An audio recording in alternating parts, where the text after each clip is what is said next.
नमस्कार. आपल्या या यूट्यूब चॅनलमध्ये आज आमच्या ऑफिसमध्ये थोडं कामकाजाचं काम चालू असल्यामुळे आज आपण व्हिडिओ हा कम्प्लिटली माझ्या या नवीन स्टुडिओमध्येच बनवतोय.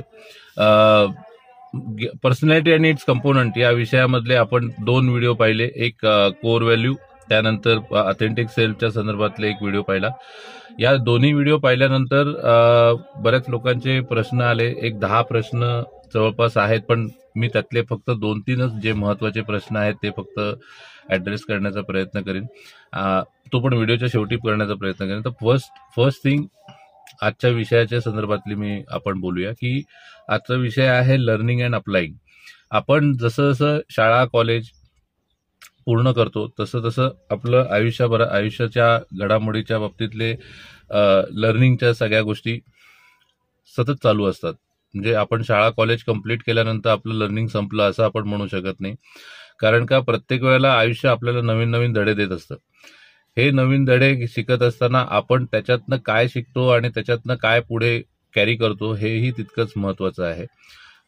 असं म्हटलं जातं की एखादी गोष्ट शिकण्यापेक्षा किंवा लर्न करण्यापेक्षा ती आत्मसात करणं खूप महत्वाचं आहे. म्हणजे त्याचं चांगलं उदाहरण म्हणजे लहानपणी जेव्हा आपण सायकल चालवायला शिकतो, वयाच्या कुठल्याही टप्प्यावर गेल्यानंतर आपण ती सायकल चालवू शकतो, अनलेस आपला बॅलन्सिंगच्या संदर्भातले काही आजार वगैरे जर आपल्याला जडलेले नसतील तर आपण नक्कीच त्या बाबतीमध्ये सायकल चालवू शकतो. तर ती सायकल चालवणं ही कला आपण आत्मसात केलेली आहे. तर ती या शिकलेल्या गोष्टी आत्मसात जर करता आल्या तर जास्तीत जास्त त्याचा फायदा होतो. नुसतं शिकून समजून माहिती असून काही उपयोग नाही. मग ती फक्त पोपटपंची होते की आपल्याला या विषयावर बोलायचं तर मी सगळ्या गोष्टी सांगेन, पण ज्या वेळेला अप्लाय करण्याची गोष्ट येते त्यावेळेला कुठेही मला त्याच्यामध्ये संदर्भ त्याचा घेता येत नाही. असं होता कामा नये. तर ती पर्सनॅलिटीच्या बाबतीमध्ये काही महत्वाच्या घडामोडी असतात ज्या आयुष्यभराचे ते धडे घेतो त्याच्यातनं ते अप्लाय करणं फार महत्वाचं आहे. आयुष्याचा कुठलाही टप्पा लर्निंगसाठी शेवटचा आहे असं आपण कधीच म्हणू शकत नाही. तर पुढच्या भागामध्ये जात असताना आपण ही गोष्ट बघतोय की जसं जसं पर्सनॅलिटीच्या बाबतीमध्ये आपण वेगवेगळे पैलू आपल्यामध्ये ऍड करत जातो. कम्युनिकेशन ऍड करत जातो, लोकांशी असणारे संबंध ऍड करत जातो. आपल्याला जग हे गिव्ह अँड टेक रिलेशनवर जरी चाललेलं असलं तरी प्रत्येक वेळेला काही ना काहीतरी हेतू परस्परच आपला असायला पाहिजे. असं केल्यामुळे आपल्या पर्सनॅलिटीला निगेटिव्ह शेड्स तयार होतात. आपल्याला समोरच्या व्यक्तीला आनंद देता आला पाहिजे, त्याच्या बदल्यामध्ये आपण आनंदाची अपेक्षा करू शकतो. ऍट द सेम पॉइंट या सगळ्या गोष्टीमध्ये शिकण्याच्या ज्या गोष्टी आहेत त्याच्यामध्येही आपण जेव्हा इतरांना शिकवत असतो किंवा आपण जेव्हा इतरांना धडे देत असतो त्यावेळेला त्यांच्याकडनंही काही ना काहीतरी गोष्ट शिकण्यासारखी मिळते. आमच्याकडे दाखल होणाऱ्या पेशंटमध्येही आम्ही बऱ्याचदा म्हणजे माझ्याकडे पेशंट दाखल होऊन जवळपास 15 वर्ष कंटिन्युएशन मध्ये ही चाललेली प्रक्रिया आहे. पण मी दाखल होणाऱ्या प्रत्येक पेशंटकडनं सुद्धा काही ना काहीतरी शिकण्याचा प्रयत्न करतो. प्रत्येक वेळेला फक्त माझा एक कंटिन्युअसली मोनोलॉग असल्यासारखं मी त्यांना भूकंपट्टी त्यांच्या पुढे करत नाही. तर त्यांच्याकडचीही प्रत्येकाची बॅकग्राऊंड वेगळी आहे, प्रत्येकाची केस वेगळी आहे. त्याच्यामुळे त्या कलेनुसार त्याच्या गोष्टी समजून शिकून आणि मग त्याला त्याच्यातनं काही ना काहीतरी धडे घेतल्याचा जास्त फायदा होतो.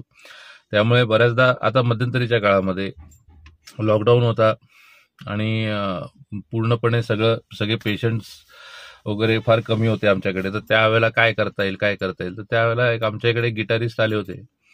तर मी म्हटलं चला वेळ आहे तर गिटार शिकून घेऊ. आज गिटार बऱ्यापैकी वाजवू शकतो. तर माझं स्वतःचं मन रमवण्यासाठी मी ते अशा काही ना काहीतरी गोष्टी करत असतो. तर या आयुष्यामधल्या अशा गोष्टी आहेत जे लर्निंग कंटिन्युएशन मध्ये ऑन ठेवल्यामुळे, लर्निंगचं बटन कंटिन्युएशन मध्ये ऑन ठेवल्यामुळे आपल्याला भविष्यात त्याचा फायदाच होतो, नुकसान कधी होणार नाही. कारण ते आपल्याला आपल्या ज्ञानात भर पडत असतं, आपलं नॉलेज भर पडत असतं. आपल्या नॉलेजमध्ये जर भर पडते तर याचा अर्थ ते कुठे ना कुठेतरी पर्सनॅलिटी मध्ये रिफ्लेक्ट होतं.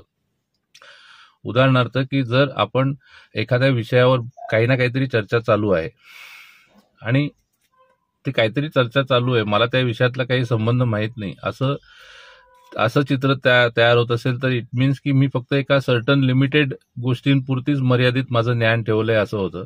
मला सगळ्या गोष्टीचं ज्ञान असायला पाहिजे. बऱ्याचदा असं होतं की लर्निंगमध्ये लहानपणी आपल्याला शाळेत ही गोष्ट शिकवलेली असते की बाबा जसं सिंहगडाच्या बाबतीमध्ये की गड आला पण सिंह गेला. बऱ्याच लोकांना गड आला पण सिंह गेला हे वाक्य शिवाजी महाराजांनी तानाजीच्या संदर्भात बोललेलं होतं हे माहिती आहे, पण ती लढाई कशी लढली गेली, त्या तानाजींनी कशा प्रकारे तयारी केली, कशा प्रकारे त्यांनी गनिमी काबा वापरत तो गड सर केला, शेवटी त्यांना जीव द्यावा लागला वगैरे वगैरे, ही सगळं पूर्ण गोष्ट माहीत नसते. फक्त ते एक वाक्य माहीत असतं की गड आला पण सिंह गेला. तर असं होऊन उपयोग नाहीये. तर त्याच्यामध्ये आपल्याला पूर्ण होल बॅकग्राऊंड ज्ञान असणं गरजेचं आहे. जेव्हा ते पूर्ण ज्ञान असतं त्यावेळेला त्या आपल्या या सगळ्या गोष्टींना महत्व ठरतं. तर सांगायचा उद्देश एवढाच की लर्निंग अँड अप्लाइंग, नुसतं लर्न करून उपयोग नाही, तर ते अप्लाय करणं पण तितकंच गरजेचं आहे आपल्या प्रत्येकाने आपापल्या जीवनामध्ये. तर पर्सनॅलिटीला एक चांगल्या प्रकारची उभारी मिळते असं